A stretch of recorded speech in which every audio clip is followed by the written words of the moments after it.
இப்போ 12வது கொஸ்டின்ல என்ன கேட்டிருக்கான்? Cos inverse of 1/2 + 2 sin inverse of 1/2. So இதோட தீட்டா வேல்யூவும் இது θ1 இது θ2 அப்படின்னு எடுத்து தனித்தனியாக கம்ப்யூட் பண்ணலாம். இல்லை மொத்தமாக சேர்த்து கூட நம்ம ஆன்சரை ஃபைனல் அவுட்புட்டை கொண்டு வரலாம். இங்கே ஃபைண்ட் த வேல்யூ தானே போட்டுவிடுவோம். ஸோ இங்கே நெகட்டிவ் வேல்யூ கொடுக்கல, இதில் அது ஒரு அட்வான்டேஜ். ஸோ ஸ்ட்ரெயிட்டாக போட்டு போயிட்டே இருக்கலாம். Sign inverse of 1/2. ஸோ எப்போ வந்து உங்களுக்கு காஸ் 1/2 எடுப்பான்? Cos π/,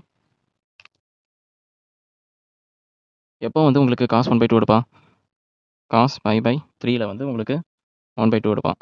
plus 2 into sin inverse of, எப்போ வந்து உங்களுக்கு சைன் 1/2 எடுப்பான்? π/6ல உங்களுக்கு 1/2 எடுப்பான். ஓகேவா? அப்போ சைன் இன்வெர்ஸு காஸ் இன்வெர்ஸு கேன்சல் பண்ணால் π/3 ப்ளஸ் 2 இன்ட்டு π/6ன்னு கிடைக்கும். ஸோ இது 1 சார், இது 3 சார். ஸோ உங்களுக்கு ஃபைனல் அவுட்புட் வந்து 2π/3ன்னு கிடைக்கும். இதுதான் உங்களுக்கு ஃபைனல் அவுட்புட். நெக்ஸ்ட் கொஸ்டின் போகலாமா?